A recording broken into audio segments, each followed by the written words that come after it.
Welcome all. We will be continuing our second lesson called Physical Quantities and Measurement. In this lesson, we have completed these topics. First one is determining the density of irregular solids and liquids.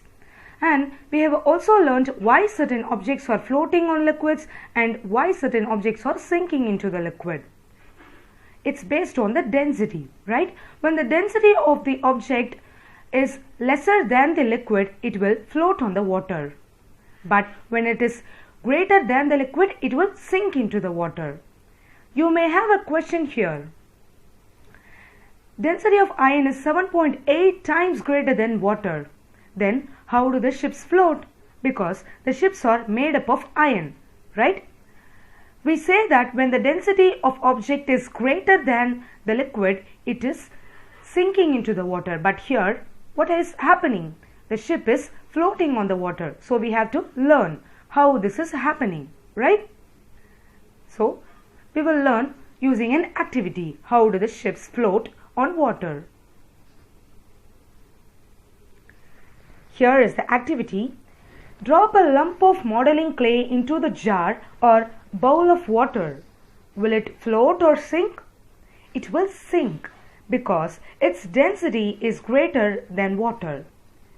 Now take the modeling clay out of the water and mold it into a boat or bowl.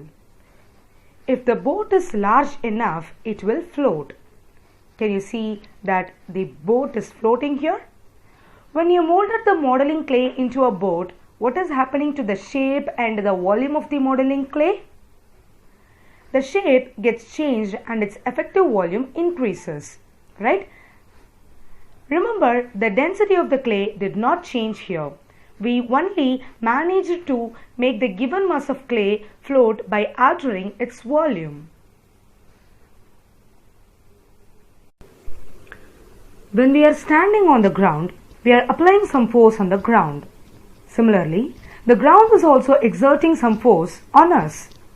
It helps us to stand on the ground. Similarly, when we are placing a book on a table, it applies some force.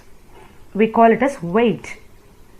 Can you see that the normal force is acting upwards, right? Why I come to this concept suddenly?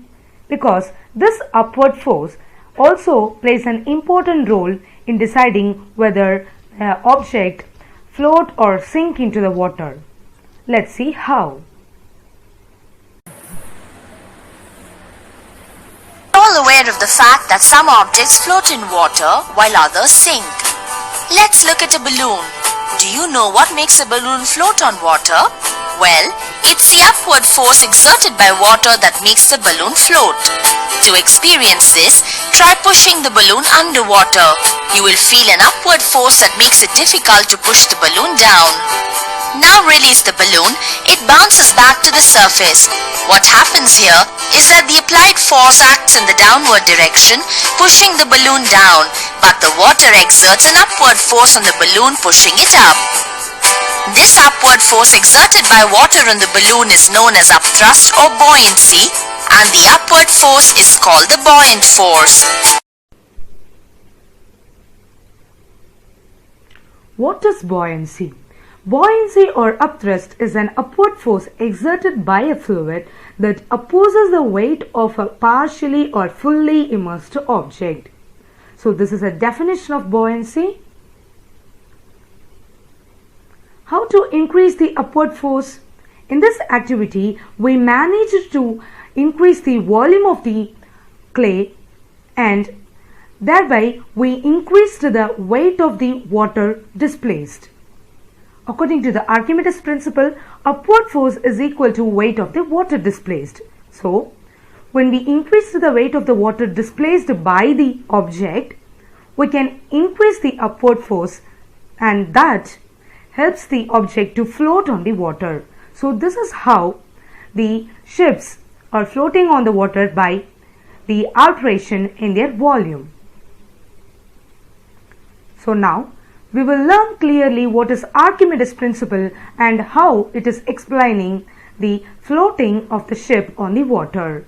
Topic: Archimedes principle.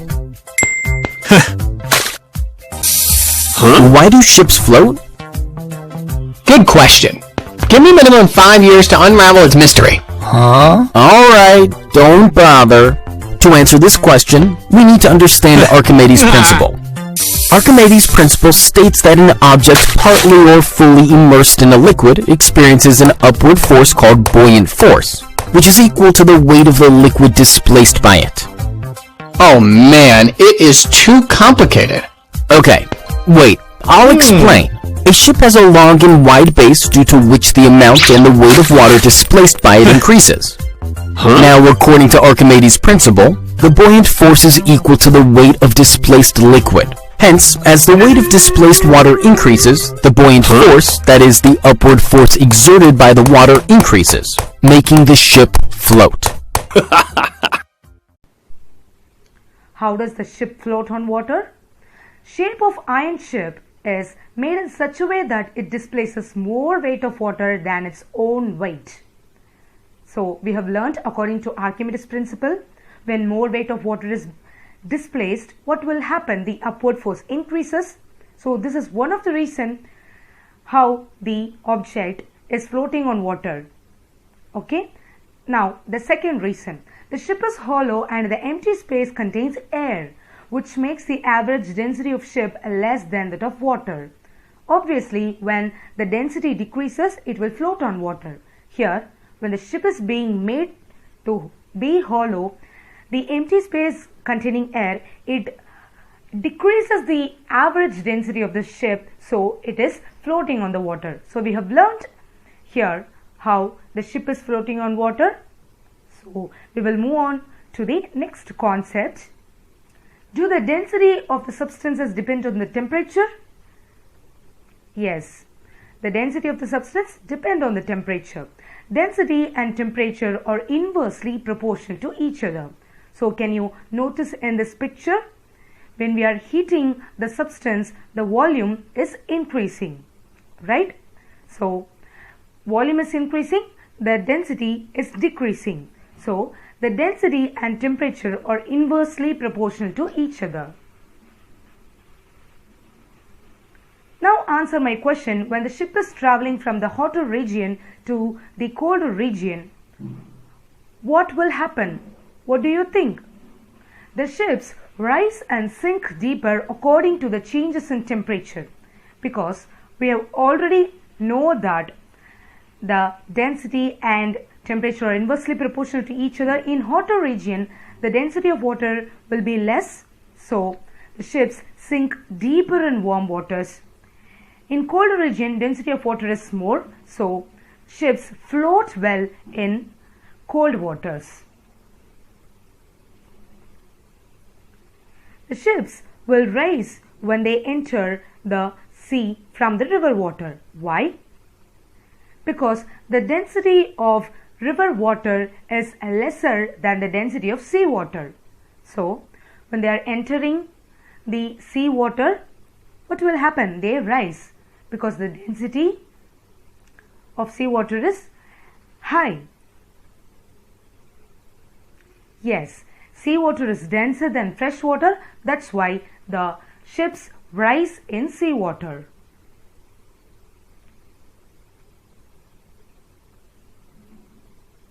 The ships should not be loaded heavily. Why? Do you know the reason? The loading ships heavily can be dangerous. We all know that. So, we should have some indication to avoid the increased loading of the ships. So, we have a water line around the body of the ship. No ships are allowed to be loaded so heavily that the water line sinks below the surface of the water. Why this water line is coming to this place? Why it's very important one? Because the density of the water varies at different regions, at different temperatures, right? So we have to make use of this water line to ensure that the ship is not sinking into the water, it correctly floats on the water. So no ships are allowed to be loaded so heavily that water line sinks below the surface of the water. Now we will see an interesting experiment called rainbow in a jar.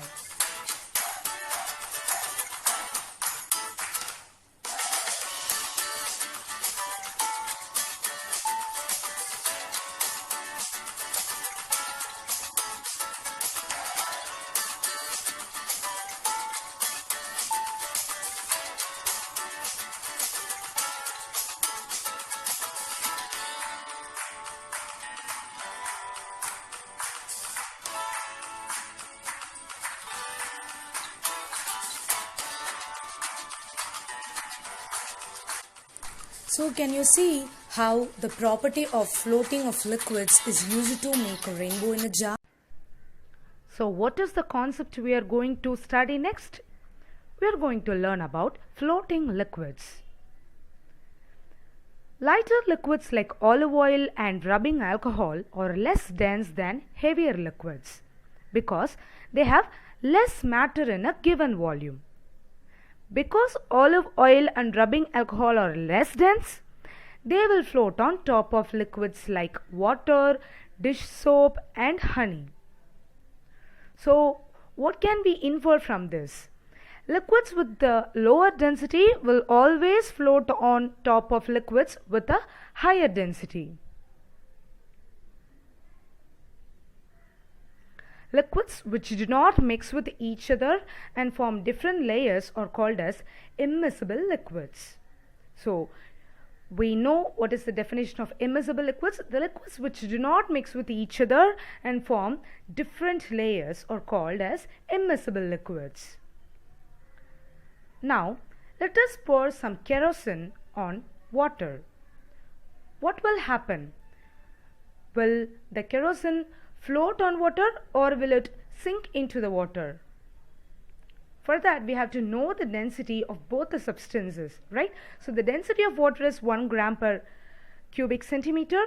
Density of kerosene is 0.8 gram per cubic centimeter. So what is your answer? What will happen to the kerosene? It will float on water because density of kerosene is less than water. So you may have understand how the liquids are floating on other liquids. It depends on density. All liquids have their own unique density. Water has the density of 1 gram per milliliter. We can also say it as gram per cubic centimeter. Objects will float in water if their density is less than 1 gram per milliliter. Objects will sink in water if their density is greater than 1 gram per milliliter. We have already studied this in our previous classes. Now, the question is, do every liquid form a layer on other liquid? How many states of matter are there? There are 3 states of matter. We have also studied about the density of matter in 3 states of matter. What do you infer when you are seeing this picture?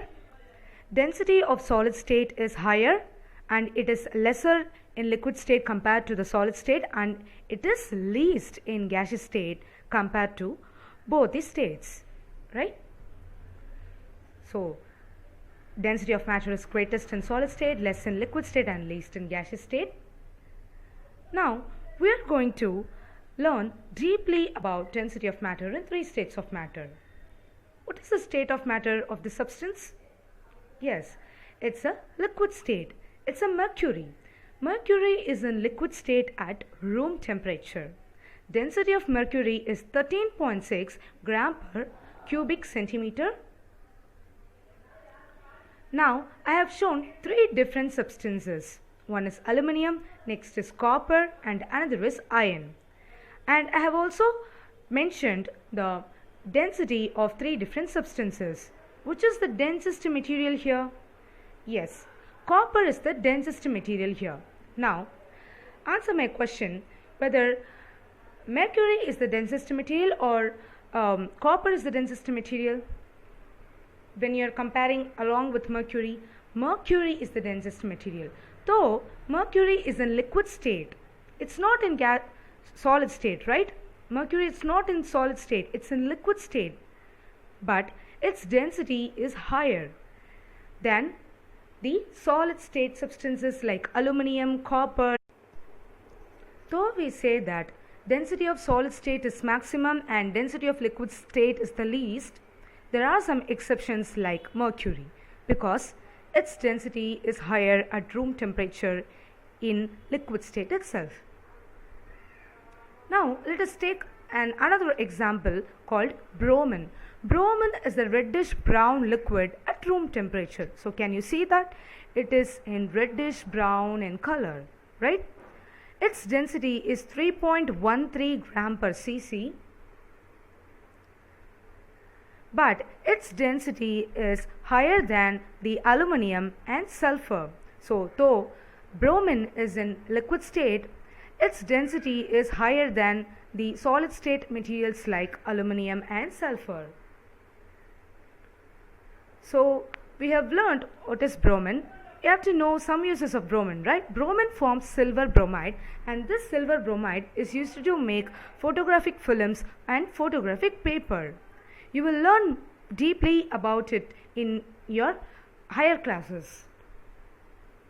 So this tabular column listing out the density of some liquids and solids. So can you see that the mercury is 13.59 gram per cubic centimeter, bromine is 3.13. As I said, bromine density is higher than that of aluminum and sulfur. Aluminum is 2.7 and sulfur is 2.07. So now we should also know the densest known material in our earth, right, in the whole universe. At the modest temperatures and pressures of earth's surface, the densest known material is the metallic element osmium. So you have to know that name, osmium, which packs 22 grams into 1 cubic centimeter, or more than 100 grams into a teaspoonful. It can weigh 100 grams into a teaspoonful. Okay, this is extra information, general knowledge. So remember this also. Osmium is the densest known material in our earth.